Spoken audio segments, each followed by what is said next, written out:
because in AP literature, the first work of literature that we're going to study is A Doll's House by Henrik Ibsen.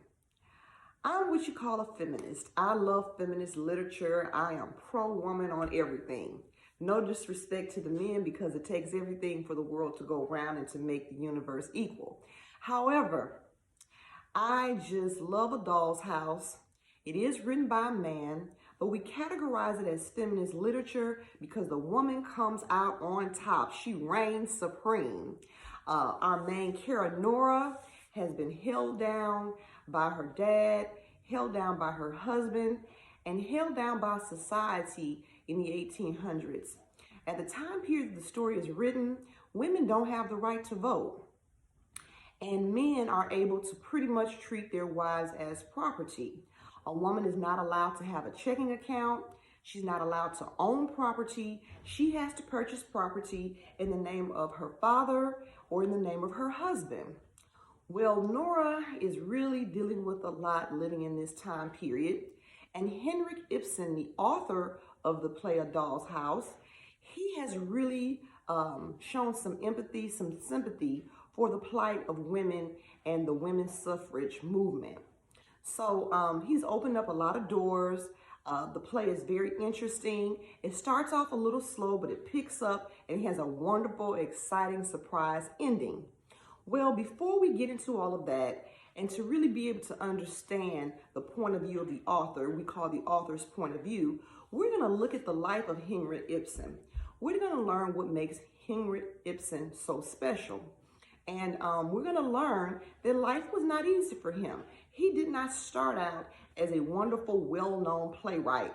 A playwright is the person who writes plays. So sometimes we refer to them as the author because they have written this play.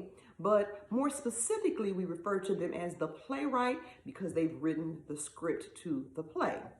I've uploaded 2 versions of the play. The lines are exactly the same. They're just printed in a different font. They just look different, and you can download and read whichever version you're more comfortable with. Okay, so Henrik Ibsen, we're going to start out our lesson by watching a YouTube video about his life.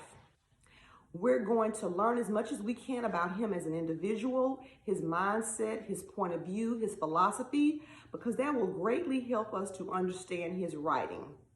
You're going to have a worksheet that you're going to look at, and because I try to make connections to real life, you're going to create a Facebook profile on Henrik Ibsen. So you're going to take what you've learned about his life, and you're going to create him a Facebook page, and you'll fill in that information on the worksheet that I've uploaded. We'll have a class discussion about what we've learned about Henrik Ibsen and how his lifestyle could have greatly influenced the way that he writes and some of the subtopics that he addresses in his writing. So, take a few minutes, read the first 3 chapters, or rather the first 3 acts of A Doll House after you've had a chance to first watch the video on the biography of Henrik Ibsen. So we're first going to look at the author, and then later this week, we're going to actually begin reading the acts in the play.